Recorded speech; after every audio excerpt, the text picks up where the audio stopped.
Alamin ang kapalaran mo. Sa araw na ito February 3, 2024. Aries. Ang buwan ay gumugugol ng araw sa iyong sektor ng pagpapalagayang loob, mahal na Aries, at naaakit ka sa lahat ng nakatago o banayad at multi-layered.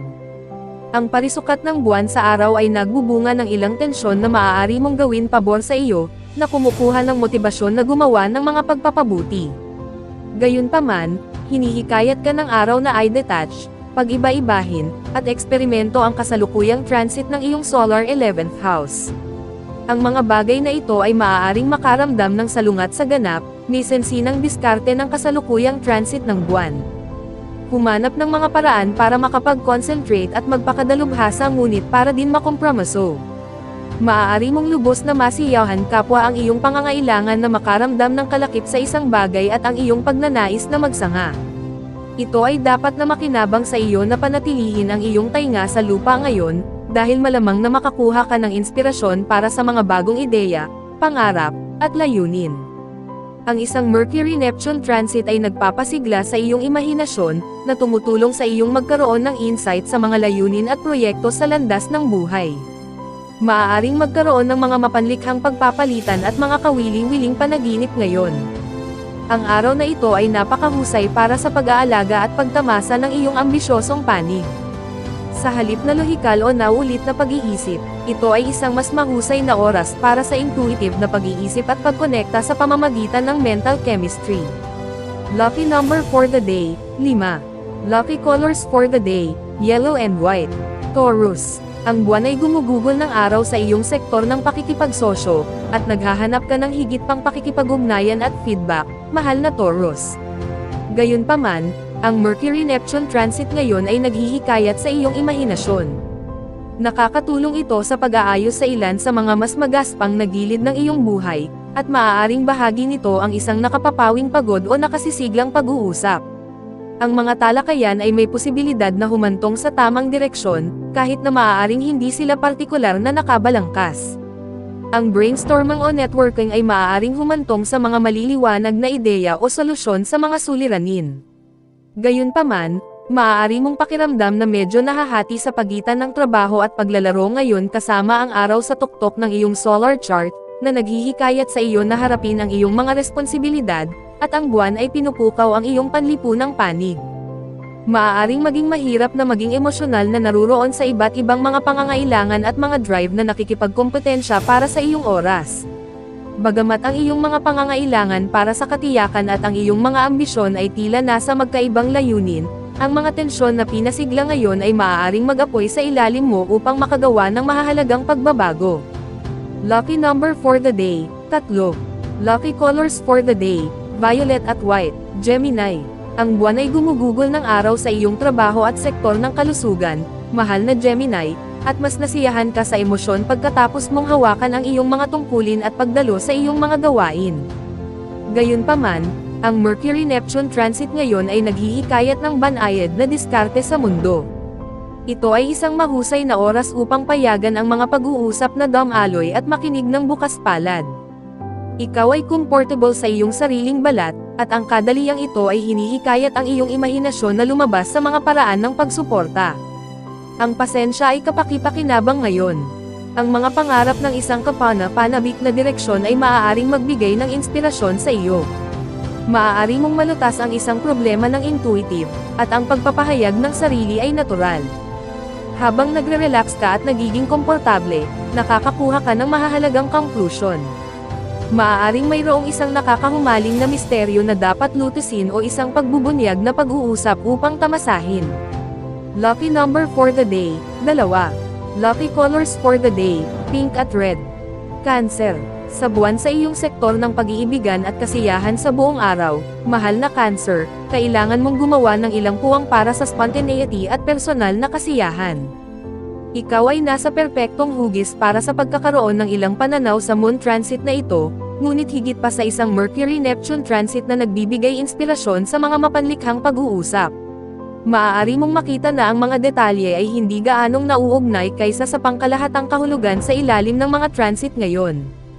Ang iyong mga pakikipag-ugnayan ay malamang na umaaliw at posibleng gumaling, o sila ay medyo nawala sa landas, na pumukaw ng pagkamausisa. Ang mga pagsisikap sa paggawa ng kapayapaan at pagtanggap sa isa't isa ay maaaring nakatuon at matagumpay. Ang mga enerhiya ngayon ay mahusay para sa mga malikhaing hangarin sa lahat ng uri, lalo na't ang iyong pakiramdam ng pagkakaisa at balanse ay napakalakas. Lucky number for the day, 6. Lucky colors for the day, blue at white. Leo, kasama ang buwan sa iyong pang-apat na solar na bahay sa buong araw, mahal na Leo, hinahangad mo ang ilang pamilyar at kahinahunan. Sa kabutihang palad, ang araw ay may malaking potensyal para sa pagpapahinga ng iyong isip, kahit na hindi ito nangangahulugan na kailangan mong maging idle. Maaari mong panatilihing abala ang iyong sarili sa paggawa ng isang bagay na nakapapawing pagod na talagang tinatamasa mo isang paraan ng pagmumuni-muni sa paggalaw. Mareresolba mo ang isang mapanlinlang na emosyonal na problema o sitwasyon sa ilalim ng isang nagpapalawak ng isip na Mercury-Neptune transit. Ang mga pag-uusap ay tumatanggap ngunit nakakapukaw din, ang intuition ay maaaring maghatid sa iyo sa tamang impormasyon. Ang mga matalik na relasyon ay maaaring umunlad. Ang magandang enerhiya ay nasa iyo para hayaan ang iyong imahinasyon na dalhin ka sa mga lugar na nagbibigay inspirasyon. Ang iyong kakayahang iparamdam sa sinuman na kawili-wili ay mas malakas kaysa karaniwan ngayon. Maaari rin itong maging panahon para ipakita ang pagmamalasakit mo sa isang tao sa pamamagitan ng tulong at suporta. Ang makinis at tuloy-tuloy na pang-araw-araw na gawain ay sa wakas ay makakatulong sa iyong makamit ang iyong mga layunin, na ginagawang kapaki-pakinabang na maglagay ng kaunting lakas upang maiayos ang mga ito. Lucky number for the day, 9. Lucky colors for the day, red at gray. Virgo, ang buwan ay gumugugol ng araw sa iyong sektor ng komunikasyon, at lumalaki ang iyong pagkamausisa, mahal na Virgo. Bagamat isa itong partikular na impluwensya sa pag-iisip, ang Mercury-Neptune transit ngayon ay nagbibigay inspirasyon sa ilang imahinasyon. Nagtataglay ka ng higit sa karaniwan na psychic energy at personal na magnetism. Ang impluwensyang ito ay may posibilidad na mapataas ang iyong pakiramdam ng kagaanan o pagtanggap sa kasalukuyang mga pangyayari, at ito ay nagpapalaya. Maaari kang magkaroon ng karanasang nagbubukas ng isipan habang inilibang mo ang hindi pangkaraniwang at iba't ibang pananaw. O, maaari kang magkaroon ng isang kapaki-pakinabang na bagong pananaw sa isang bagay na minsang naging palaisipan sa iyo. Ang pag-unawa at pakikiramay ay ang pinakamahusay na paraan upang buksan ang mga pinto sa ngayon. Maaari mong asahan na ang mga kasunduan at negosasyon ay magiging favorable ngayon, at ikaw ay nasa isang mahusay na posisyon upang palayain ang stress at negatibong emosyon. Tama ang pakiramdam ng paglalaro ng mga ideya at posibilidad, mas madaling ay relax ang iyong pag-iisip at hayaan ang iyong imahinasyon. Lucky number for the day, 3. Lucky colors for the day, green at white. Libra, ang pagpasok sa iyong sarili sa isang kaaya-ayang uka ay nagpapalakas sa iyong damdamin, at natural itong dumarating ngayon, mahal na Libra, kasama ang buwan sa iyong solar second house. Sa transit na ito, ang iyong mga pangangailangan ay napakasimple at tiyak, na nagpapagaan ng iyong isip at mga pakikipag-ugnayan. Sa Mercury-Neptune transit ngayon, ang mga enerhiya ay mabuti para sa mga daydream at mga detour mula sa karaniwang gawain. Inilalapat mo ang karunungan at mga nakaraang karanasan sa isang kasalukuyang problema. Baka gusto mong ibalot ang iyong isip sa isang misteryo o isa pang aktibidad sa pag-iisip na parehong kasiya siya at kawili-wili. Ang pagbubukas at pag-e-enjoy sa mga pag-uusap ay mas natural sa kapaligiran ngayon, dahil kakaunti o walang pressure na maging tumpak.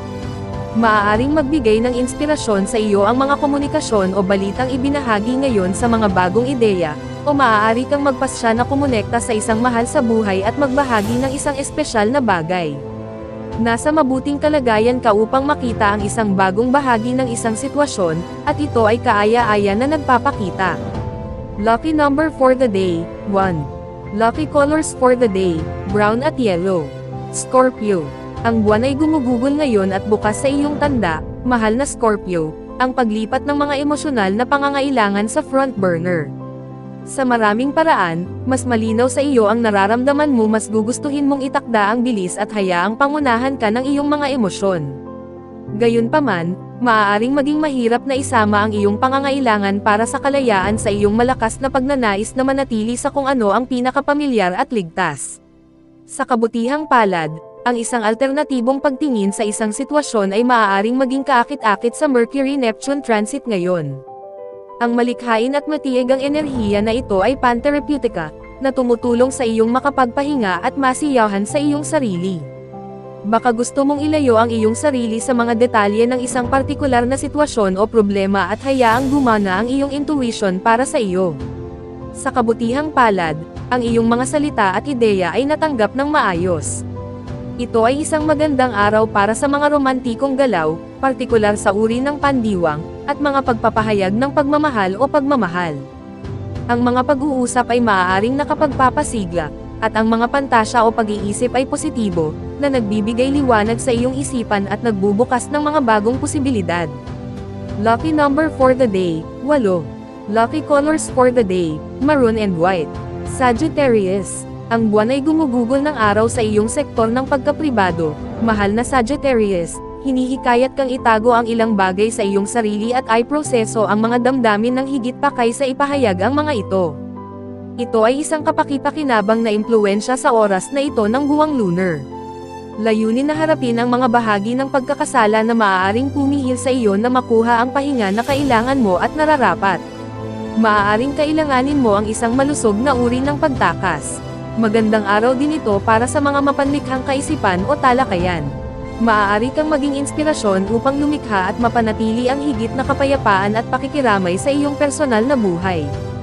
Ang isang Mercury-Neptune transit ay banayad at sumusuporta, na naghihikayat sa iyong tingnan ang mga sitwasyon sa iba't ibang paraan, mas mapagpatawad, at mas maligaya. Ang nakakaakit na mga pag-uusap ay maaaring maging malakas, lalo na sa o tungkol sa pamilya, o maaaring nauugnay ang mga ito sa mga bagay sa tahanan o tahanan. Ang iyong intuition para sa pera o negosyo ay mahusay, at ang mga ideya sa paggawa ng pera ay maaaring maging gininto ang ngayon. Lucky number for the day, 7. Lucky colors for the day, orange at red. Capricorn. Ang buwan ngayon ay pinupukaw ang iyong kabaitan at inilalabas ang iyong pangangailangan para sa pakiramdam ng pagiging kabilang, mahal na Capricorn. Maaari mong mahanap ang iyong sarili na inspirasyon ng mga ideya o pakikipag-usap sa mga kapaki-pakinabang na paraan ngayon, na may Mercury at Neptune sa pagkakatugma. Ang transit na ito ay pinapaboren ang paggawa ng karagdagang lugar para sa imahinasyon at pagtataka. Ang pagtalikod sa mga problema ay nagbibigay daan sa iyong makita ang mga sitwasyon sa isang bagong paraan. Kinukuha mo ang mga nakatagong layer ng isang bagay, at hindi ito ang oras para madaliin ang mga desisyon. Ang pakikipagtulungan sa iba tungo sa isang karaniwang layunin ay maaaring maging lubhang kapaki-pakinabang, at madaling ayusin ang mga pagkakaiba kung kinakailangan. Sa halip, maaari mong bawiin kung saan ka tumigil sa isang taong mahalaga sa iyo ngayon. Ang pag-abot, kahit sa maliit na paraan, ay maaaring maging kapaki-pakinabang. Ang iyong mga kapangyarihang mahikayat at impluwensyahan ng banayad ay lalo na malakas ngayon, at ang iyong mga komunikasyon, pakikipag-ugnayan, balita, o pag-aaral ay maaaring nakapagpapasigla. Ang transit na ito ay mabuti para sa pagpapakinas sa mga ugat. Lucky number for the day, 3. Lucky colors for the day, green at red. Aquarius. Sa buwan ngayon, mahal na Aquarius, mas marami kang namumuhunan sa iyong mga ambisyon at pagganap. Gayunpaman, ang mga damdaming ito ay maaaring sumalungat sa iyong pagnanais na maging isang malayang espiritu sa mga lugar ngayon. Maaaring kailanganin mong gumawa ng ilang kompromiso ngayon, dahil kailangan ng ilang mga panuntunan ang iyong pansin, ngunit kailangan mo ring pumunta sa iyong sariling paraan. Ang aspetong Mercury-Neptune ngayon ay nakakatulong sa iyo na magpahinga mula sa labis na pagsusuri o labis na pag-iisip. Ang pag-alis ng tensyon at pagpayag sa iyong imahinasyon na makisali ay mas madali kaysa karaniwan. Maaari kang mag-enjoy ng ilang oras sa iyong sarili, mangarap ng mga plano at maglaro ng mga ideya. Gayunpaman, ang mga pag-uusap ay maaaring makatulong na magbigay ng inspirasyon sa iyo at pasiglahin ang iyong pagiging objectivity habang ikaw ay dumating sa isang mas komportableng pananaw sa isang sitwasyon. Ikaw ay nasa magandang kalagayan para sa pangangarap ng mga plano. Ang lansihin ay upang maiwasan ang labis na pamumuhunan sa mga detalye o patutunguhan upang talagang masiyahan ka sa proseso. Lucky number for the day, 4. Lucky colors for the day, pink at brown. Pisces. Hinihikayat ka ng buwan na tuklasin at tuklasin ngayon at bukas, mahal na Pisces. Maaaring maging pinaka-refresh ang mga bagong setting o kapaligiran. Posible na ngayon ang pangalawang paghula sa isang sitwasyon o desisyon, ngunit maaaring makatulong ito sa iyong bilisan ang iyong sarili. Gayunpaman, ang Neptune sa iyong sign ay umaayon sa Mercury ngayon, na lumilikha ng perpektong kapaligiran para sa paggamit ng iyong imahinasyon at pag-access sa iyong intuition. Ang kalmado at banayad na tema ay angkop sa iyo. Ang mga panaginip at pantasya ay maaaring maging magagandang punto ng pag-uusap, at maaari kang matuto ng isang bagay na mahalaga sa pamamagitan ng pagpapalitan ng mga ideya. Ang iyong mga salita ay maaaring magbigay ng inspirasyon sa iba. Saturn, may inspirasyon sa mga sinasabi ng iba. Maaari kang gumawa ng makabuluhang koneksyon sa isang kaibigan, at ang pakikipag-ugnayan, pagbabahagi, at pagtanggap ay masarap sa pakiramdam. Higit sa karaniwan, naghahanap ka ng kasiyahan at kaginhawaan mula sa iyong buhay panlipunan, at ang kapaligiran ngayon ay nakakapresko. Lucky number for the day 8 is the 7. Lucky colors for the day, green at white. Special shout out to the following. Special shout out kay Ma'am Zenaida Soplio, thank you for watching Ma'am. Special shout out kay Sir Seferino Corochia, thank you for watching Sir. Special shout out kay Sir Marlon Ibag, thank you for watching Sir. Special shout out kay Sir Neil Katakutan, thank you for watching Sir. Special shout out kay Ma'am Lori Jane Catalan, thank you for watching Ma'am. Kung gusto mong magpi-shoutout sa next video, comment na, maraming salamat sa panonood mga kapatid. Sanay nagustuhan ninyo ang video na ito. Please don't forget to subscribe and hit the notification bell para lagi kang updated sa mga bagong video na i-upload. See you in my next video.